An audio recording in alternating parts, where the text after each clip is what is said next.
เสด็จแม่อยู่ในอาการวิกฤตเราจะมีอารมณ์ไปสนุกกับราษฎรอีกอย่างนั้นเหรอฝ่าบาทอาการไทเฮายังไม่ชัดเจนอยู่ในช่วงวิกฤตกระหม่อมคิดว่าฝ่าบาทควรเยี่ยมไทเฮาที่ตำหนักฝูหนิงรออาการไทเฮาทุเลาแล้วค่อยไปประตูเจิ้งหัวราษฎรย่อมเข้าใจในความกตัญญูของฝ่าบาท องค์หญิงยังจำเทวดาน้อยคนนั้นได้ไหมหมอเทวดาอะไรระวังคำพูดด้วยทำไมคุณหนูตระกูลฉินช่วยพระปิตุฉาไว้ถึงได้ฉายาหมอเทวดาเรื่องนี้ไม่โกหกใช่ไหมเฮ้ยทางนั้นเนี่ยทะเลาะกันอยู่เหรอ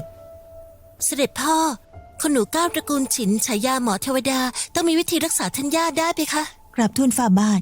ชื่อหมอเทวดาของน้องหญิงก้าวเป็นเพียงคำเล่าลือในตลาดแถบจิงโจนางยังเยาว์วัย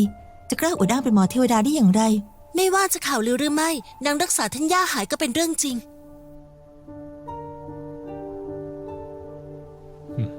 เจ้าเจ็ดพะยะค่ะที่พวกนางพูดหมอเทวดาคุณหนูก้าวตระกูลฉินเป็นความจริงเหรอคุณหนูก้าวตระกูลฉิน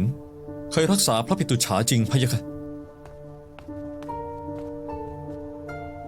หม่อมชั้นถวายบังคมฝ่าบาทเจ้ามั่นใจไหมว่าจะรักษาไทเฮาได้กราบทูลฝ่าบาทหม่อมชั้นยินดีลองเพคะเรื่องนี้เกี่ยวข้องกับชีวิตของไทเฮาเราจ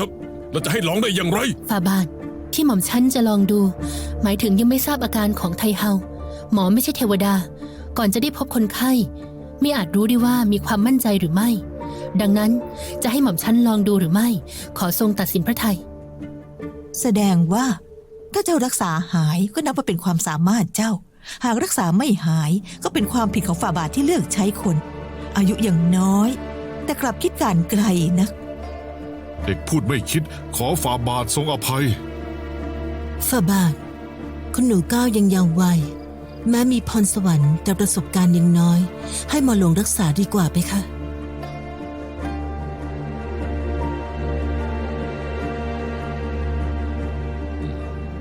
หงเฮารัชทายาทไปที่ประตูเจิ้งหัวเราจะตามไปภายหลังเรื่องนี้เกี่ยวกับความปลอดภัยของไทเฮาเราจะพาเจ้าไปตำหนักฝูหนิงเอง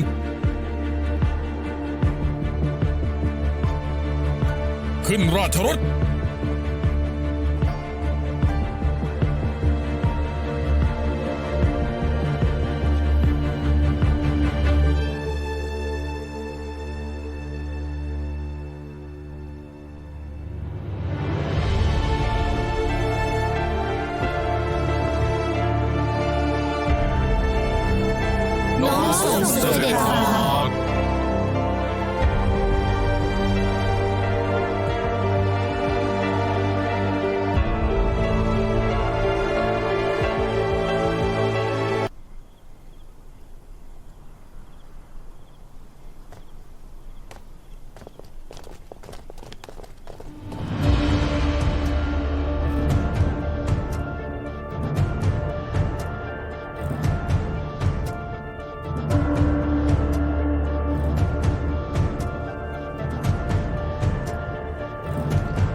เป็นอย่างไรบ้าง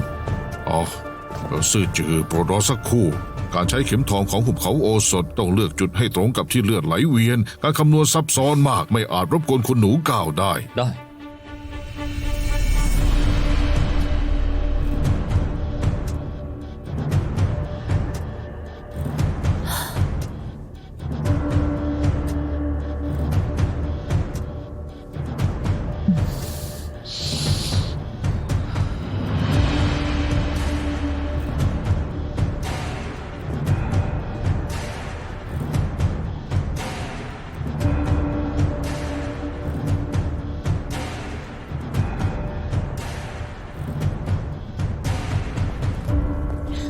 พี่เจ็ดเสด็จย่าเป็นอย่างไรบ้างยังไม่มีข่าวเลยฝ่าบาทเสด็จไทเฮาเป็นอย่างไรบ้างยังไม่มีข่าวออกมาพะยะค่ะ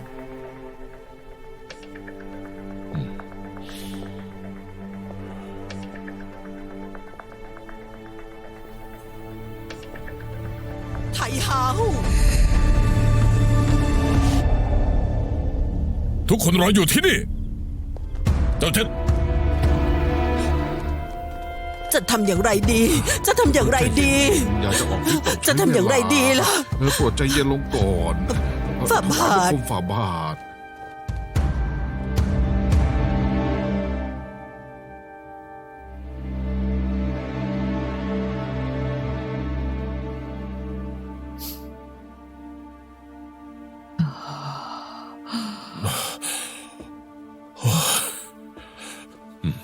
เสด็จแม่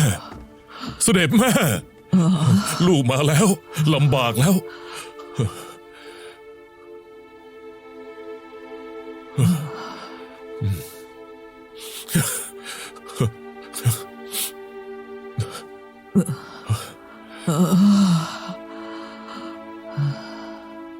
เสด็จแม่เฮ้อนี่คุณหนูฉินเก้านี่ไทเฮาเขา ฝ่าบาทวางพระทัยไทเฮาเพียงบรรทมอีกรอบ ตื่นแล้วเสวยยาต่อชีวิต1 ครั้ง จนถึงยามอู่เสวย3 ครั้ง หากเสวยครบทุกครั้ง อาการของไทเฮาก็คงที่แล้วเพคะ อืม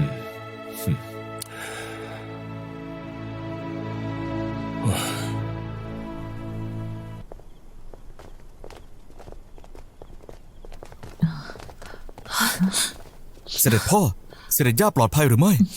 ฝ่าบาทไทเฮา สวรรค์คุ้มครอง ไทเฮาพ้นขีดอันตรายแล้ว เอาละอีก3 ชั่วยาม ก็ถึงพิธีเข้าเฝ้าวันปีใหม่แล้ว พวกเจ้ารีบกลับไปพักผ่อนกันเถอะ พระเยาค่ะ เสด็จพ่อ หม่อมฉันขอทูลลา ฝ่าบาท แม่ไทเฮาจะปลอดภัยแล้ว ยังต้องดูแลอย่างระวัง หม่อมฉันอยากหารือเรื่องตำรับยากับท่านหมอหลวงจางค่อยออกจากวังเพคะ ออกจากวังอย่างนั้นเลยออกจากวังไปทำไมกัน หยวนชิ่ง พะยาค่ะ ไปทำความสะอาดตำหนักข้าง คืนนี้ให้คุณหนูฉินเก้าพักในตำหนักไทเฮา พะยาค่ะ ฝ่าบาท อาการของไทเฮาดีขึ้นแล้ว อย่ากักคุณหนูก้าวในวังเลยพะยะค่ะ นางโตในเขาราชาโอสถกลัวกฎระเบียบที่สุด หากอยู่ในวังคงจะต้องอึดอัด เอ้ย เราเนี่ยไม่ค่อยไว้ใจ หมอหลวงพวกนั้นหรอกนะ หมอหลวงมีความมั่นคงและเชี่ยวชาญ เพียงกังวลว่าไทเฮาอ่อนแอจึงไม่กล้าใช้ยาแรง การจับชีพจรที่แม่นยำของหมอหลวงจางต้องรักษาไทเฮาได้แน่นอนเพคะ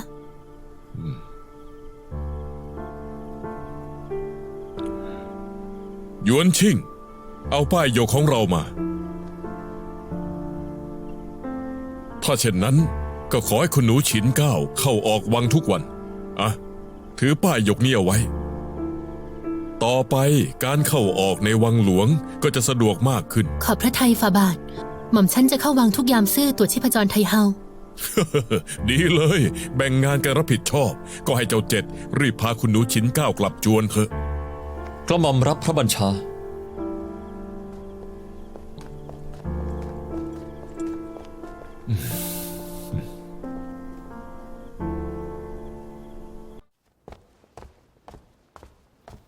ฝ่าบาท หากหม่อมฉันชนะก็ไม่ต้องการสิ่งใด ขอเพียงแค่แม่ทัพน้อยเยียนเป็นพระสวามี องค์หญิงโปรดระวังวาจา ข้าน้อยไม่เคยรู้จักองค์หญิงมาก่อน จะเป็นพระสวามีได้อย่างไร เยียนฉือ เจ้าจำข้าไม่ได้จริงเหรอ ตอนเจ้าไปลาดตระเวนซั่วซี เจ้าเคยช่วยทหารเป่ยใต้ที่ถูกข้าศึกจับไปหรือไม่ ข้าน้อยช่วยคนมามากมายนับไม่ถ้วนจำไม่ได้จริง ตอนนั้นเจ้านำทัพพาข้าไปส่งที่ชายแดนเป่ยใต้ เจ้าจะลืมได้อย่างไร เจ้าลองดูให้ดี ๆ ข้าน้อยนำทหารออกลาดตระเวน คิดว่าเป็นเพียงทหารหนุ่ม จึงไปส่งเพราะทางผ่าน หากรู้แต่แรกว่าเป็นองค์หญิง คงไม่ทำเรื่องบุ่มบ่ามเช่นนั้นแน่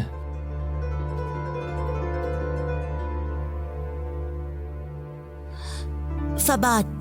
ไม่ว่าถ้าแม่ทัพจะเต็มใจหรือไม่ วันนี้ หม่อมฉันจะแต่งงานกับเขา ไม่ได้ ทำไม ข้าไม่คู่ควรกับเจ้าตรงไหน ประการแรก หากเยียนฉือแต่งงาน จะแต่งกับคนที่ข้ารัก แต่ท่านไม่ใช่นาง ประการที่ 2 มีข้าอยู่ ท่านแพ้การยิงธนูแน่ ข้าจริงใจกับเจ้ามากจริง ๆ เจ้ามาดูถูกข้าถึงเพียงนี้ได้อย่างไร เสด็จพี่ พอเถอะ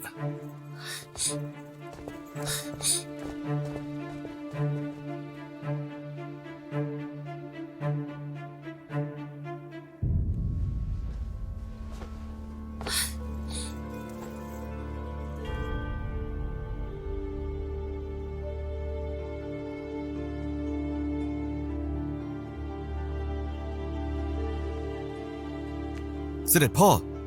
ยามนี้เหมยเหมันผลิบานทางทิศใต้ อีก3 วัน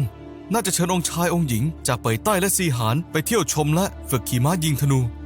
ส่งท้ายปีเก่าต้อนรับปีใหม่ แล้วยังส่งเสริมไมตรี3 แคว้นด้วย ทรงเห็นควรหรือไม่ เสด็จพ่อ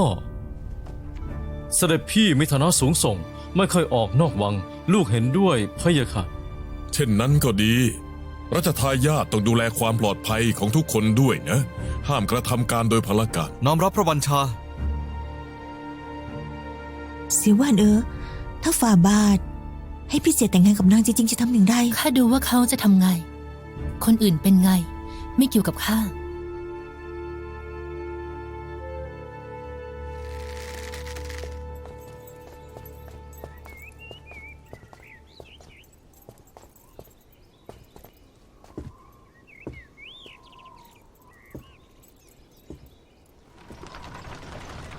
พี่เจตท่านจะทำอะไรเนี่ย ไปตามหวานท่านไปไม่ได้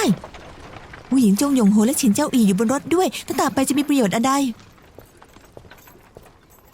นางโกรธใช่ไหม เฮ้ย เห็นหยวนอูก่อเรื่องแบบนี้ เป็นใครก็คงอารมณ์ไม่ดีทั้งนั้นแหละ แต่ข้าปฏิเสธนางต่อหน้าแล้วนี่ ท่านปฏิเสธนางแล้วมีประโยชน์อันใด เสียวันบอกว่า หากฝ่าบาททรงรับปากหยวนอูเพื่อความสัมพันธ์ของ2 แคว้นท่านจะขัดพระบัญชาได้เหรอ หากเป็นเช่นนั้น ขัดพระบัญชาแล้วทำไม เสียวันยังบอกอีกว่า นางบอกว่าอะไร เสียวันบอกว่า ถ้าไปถึงซื่อจือรุ่ยอ๋องควรให้ความสำคัญกับบ้านเมืองนางจะทำให้ท่านเสียชื่อเสียงเพราะความรู้สึกส่วนตัวได้อย่างไรล่ะ ดังนั้นแล้ว ดังนั้นอะไร หากรับปากพาข้าไปเที่ยวนอกเมืองวันมะรืนก็จะบอกท่าน ฝันไปเถอะ นี่ท่าน เจ้า พี่เจตท่านรับปากเขาก่อนแล้วค่อยไปสิ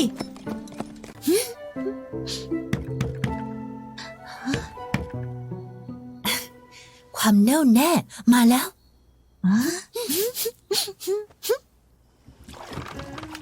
ทะเลสาบนี้ชื่ออะไร ข้าบังเอิญพบที่นี่ มาคนเดียวบ่อยๆ เจ้าเป็นคนแรกที่มาเที่ยวด้วย ตอนท่านส่งองค์หญิงหยวนอูกลับไปใต้ ไม่นับว่าเที่ยวเหรอ อยากให้หยวนอูรีบมาจริง หมายถึงอะไร ๆ หากนางมาเร็ว ข้าจะได้เห็นท่าทางที่เจ้ากำลังหึงหวงข้าเร็วขึ้นไง เหลวไหลข้าเปล่าหึงนะ องค์หญิงหยวนอูทั้งงดงามเลิศล้ำท่านไม่รู้จริงๆเหรอว่านางเป็นสตรี มีเพียงตอนที่เจ้า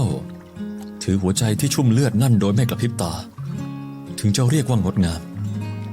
一人穿过风雨多少年，此爱不曾遇见，直到你来我的世界，写下了永远。你送 ที่นี่มีเกาะเล็กๆด้วยเหรอ 晴天，让未 นี่คือที่ที่ข้าพาเจ้ามา 当我贴近你，才发现此爱已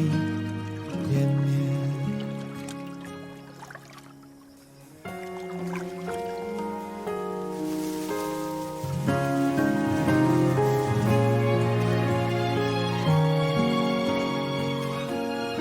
สวยงามจริง ทั้งหมดนี้เตรียมไว้ให้เจ้าโดยเฉพาะ 有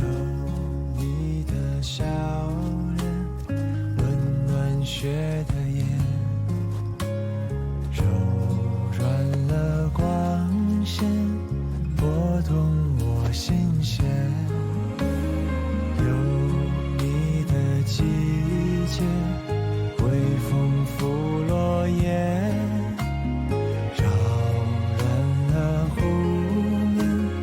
都在心里面。 ข้าบอกแล้ว เย็นฉือจะแต่งงานกับคนที่ข้ารักเท่านั้น คนที่ข้ารักนะมีเพียงเจ้า 一人穿过风雨多少年，此爱不曾遇见，直到你来我的世界，写下了音乐。你送给我的晴天，让未来有画面。当我贴近你，才发现此爱已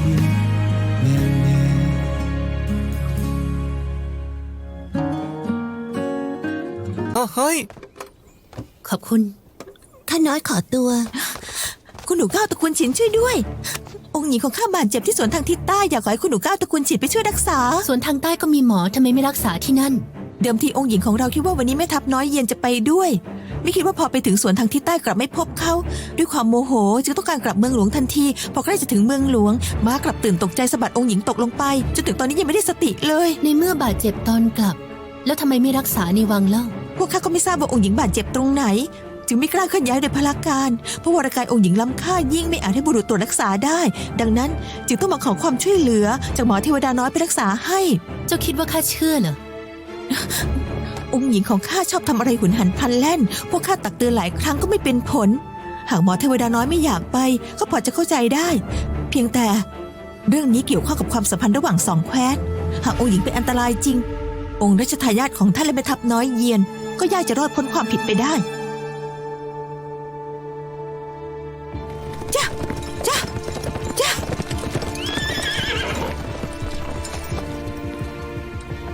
องค์หญิงหยวนอูล่ะ ข้าอยู่ตรงนี้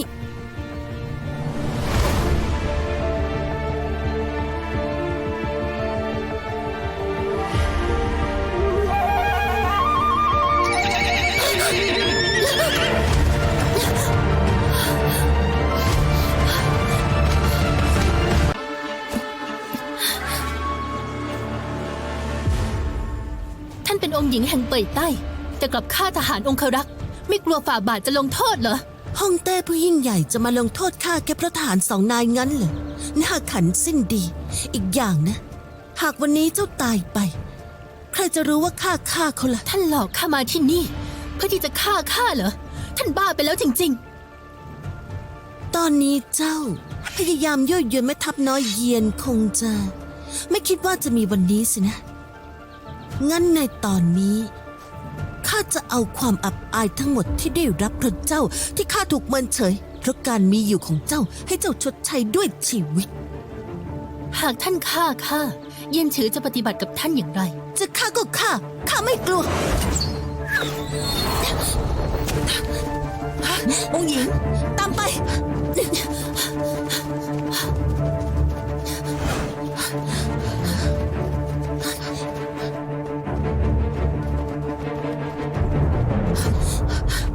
แยกกันไป เพคะเพคะ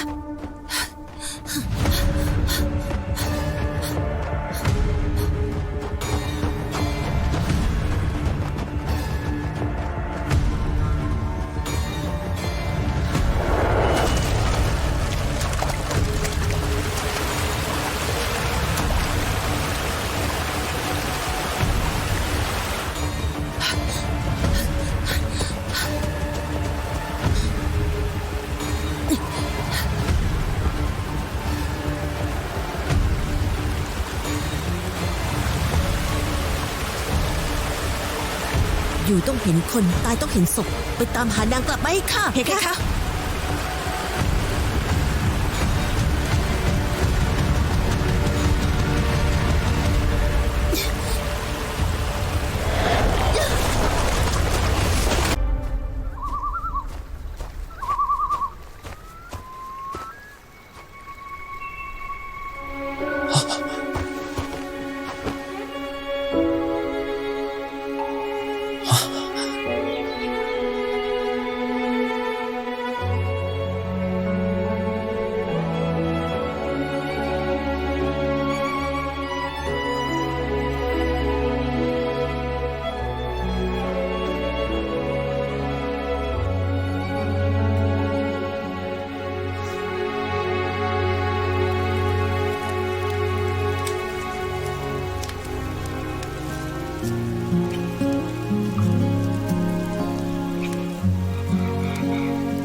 ฟื้นแล้วเหรอ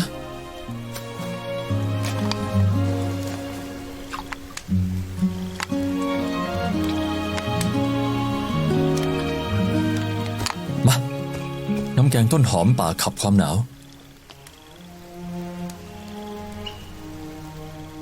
เมื่อครู่เห็นเจ้าหมดสติ ข้าตกใจแทบแย่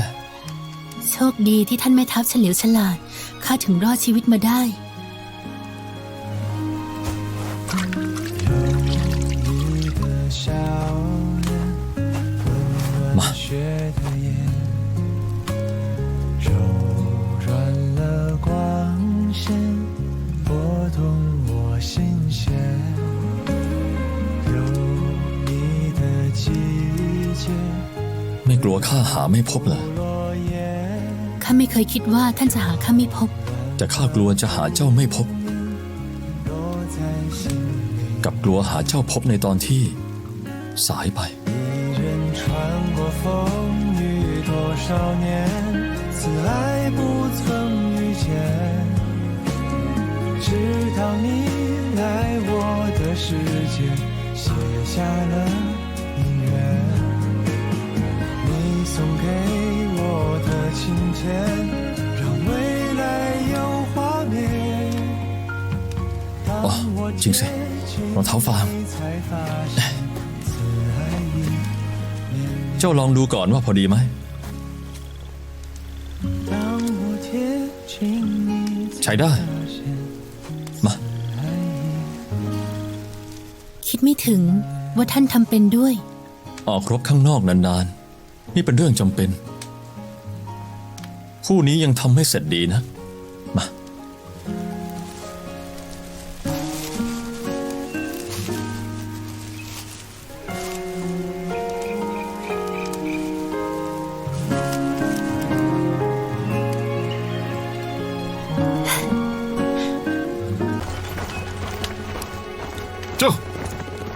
เจ้า ราชองค์การ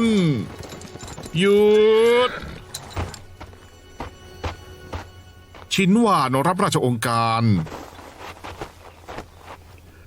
ความว่าชินหวานบุตรีคนโตของฉินเหลียง แห่งจวนจงหยงโห มีความสุภาพเรียบร้อยขยันนอบน้อม สงบและบริสุทธิ์อ่อนโยนดีงามความสามารถโดดเด่นเป็นที่โปรดปรานของเรา ตั้งแต่วันนี้แต่งตั้งเป็นท่านหญิงหยงฉือ ประกาศไปทั่วล่าให้ทุกคนได้รับทราบ จบราชองค์การ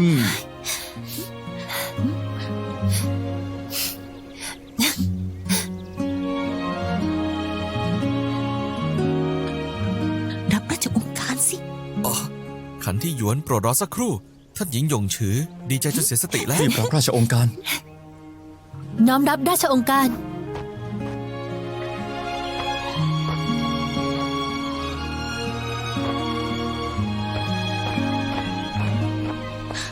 ลุกขึ้น เสียวหวานส่งให้สืบคดีที่กรมอาญาด้วย พวกเรามีหวังแล้ว ตั้งแต่วันนี้ไปข้าเดินเคียงข้างท่านได้อย่างแท้จริงแล้ว นี่อย่ามองในสิ่งที่ไม่ควรมองนะ ท่านก็ห้ามมองนะ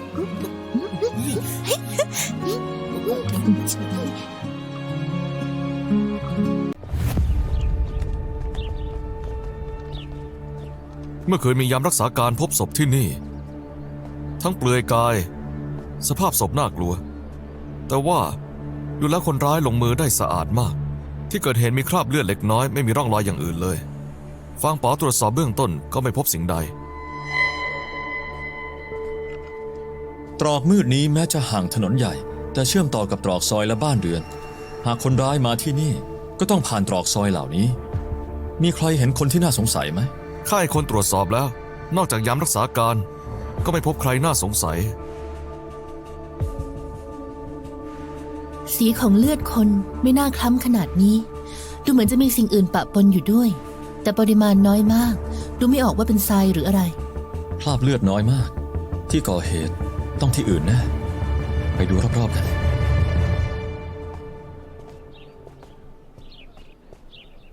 นี่คือที่ใด หอเฟิ่งซีหอนางลมชื่อดังในเมือง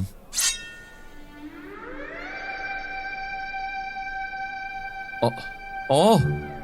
ธงหลักสีนั่นเป็นสัญลักษณ์หอนางลมข้าไม่เคยไปข้าเห็นแล้วก็รู้เลย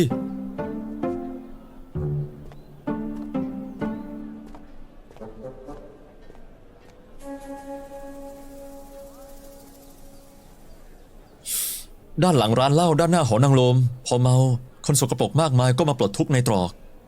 ไปดูศพก่อนแล้วค่อยว่ากัน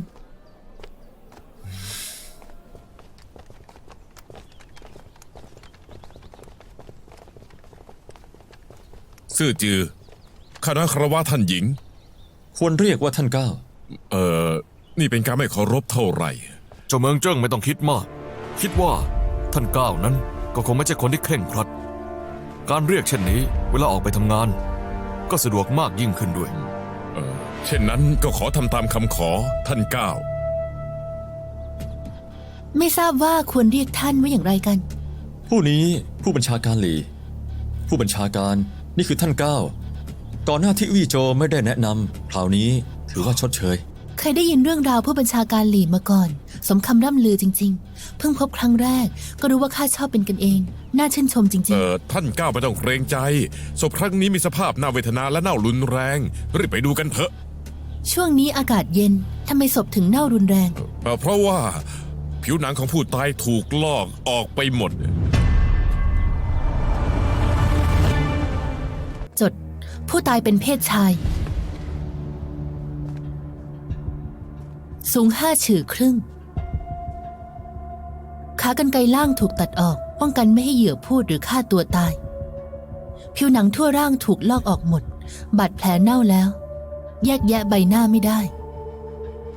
จากฟันและการเจริญเติบโตของข้อกระดูก น่าจะเพิ่งผ่านพิธีสวมหมวก อายุอย่างน้อย แต่ต้องพบเคราะห์กรรม ดูเหมือนว่าคงเป็นกรรมจากการเที่ยวสถานเริงรมย์ ข้าคิดว่าผู้บัญชาการหลี่เป็นเจ้าหน้าที่ศาลควรระวังคำพูดทุกการกระทำ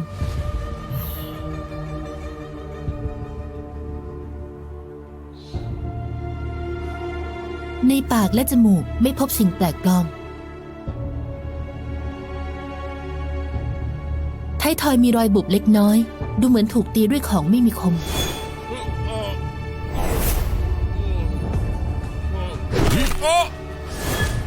การตีด้วยไม้ทำให้คนหมดสติ น่าจะเป็นวิธีที่คนร้ายใช้ควบคุมเหยื่อ ใช่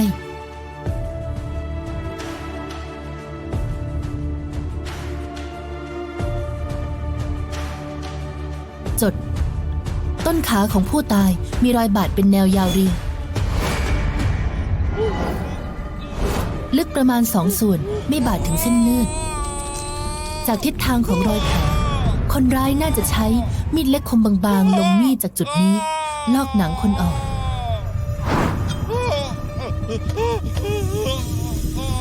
ประมาณทุกๆ2 ฉื่อจะมีรอยแผลตื้นๆซ้อนกันหลายแห่ง เหมือนเฉือนติดต่อกันหลายครั้ง จึงตัดออกได้1 ชิ้น น่าจะเกิดจากข้อมือของคนถือมีดเหนื่อยล้าคนถือมีดน่าจะเป็นคนร่างกายอ่อนแอ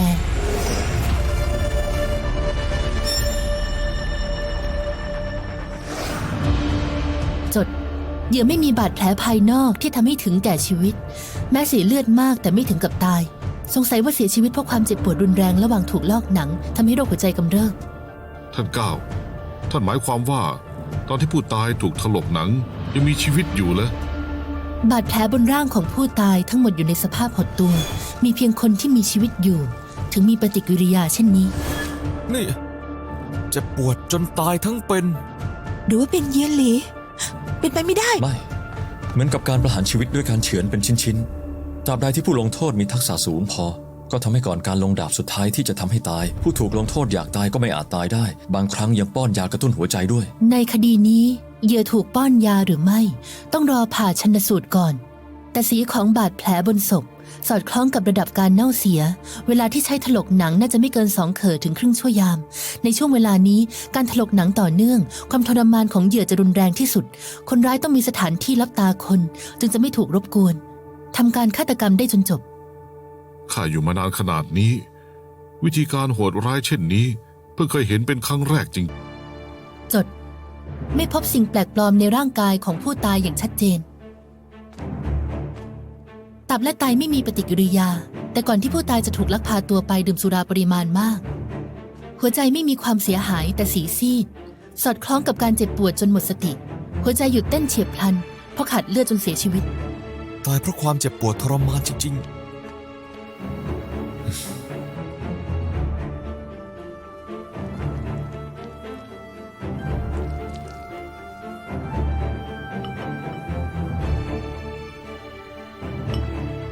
จด ในกระเพาะยังมีเศษอาหาร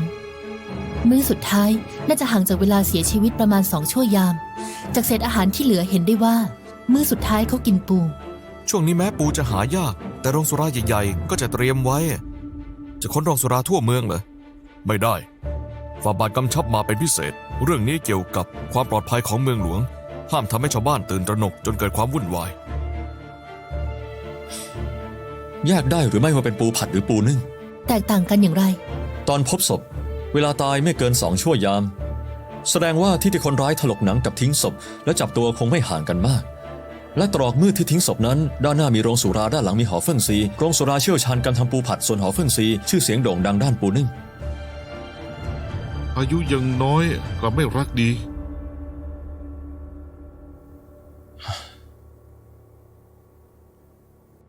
เหล่าสหายไปกินเลี้ยงกันที่โรงสุรา อีกอย่างเรื่องปูนึ่งเย็นหลีเป็นคนบอกข้า นั่นก็อายุยังน้อยกลับไม่รักดี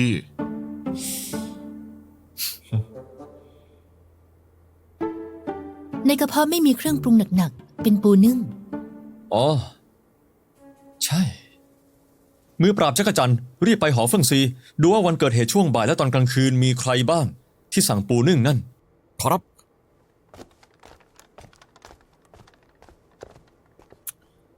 ท่านก้าววิเคราะห์คดีได้ลึกซึ้งทำให้ข้าอดนึกถึงคนผู้หนึ่งไม่ได้ ใครเหรอ เป็นอาจารย์ของข้า นามว่าท่านเซินเซินอี้ ความเคร่งขรึมในแววตาของท่านก้าวขณะตรวจสอบ กับท่าทางขณะตรวจสอบของอาจารย์ข้าเนี่ยเหมือนกันมาก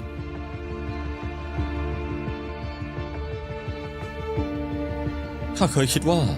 วิชาตรวจสอบของท่านก้าวไม่มีใครเทียบได้ หากท่านเซินยังอยู่ บางทีอาจได้แลกเปลี่ยนกัน ข้าล่วงเกินแล้ว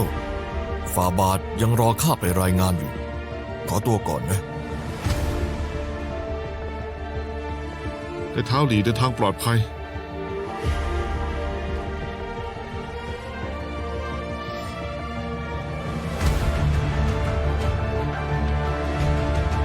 พวกเราไปคุกกรมอาญากัน รีบร้อนขนาดนี้เชียว เมื่อเขาบอกว่าข้ากับท่านเซินมีความคล้ายกัน ข้าก็ต้องรีบไขคดีที่คลี่คลายไม่ได้ ถึงจะไม่ทำให้เสื่อมเสียเกียรติ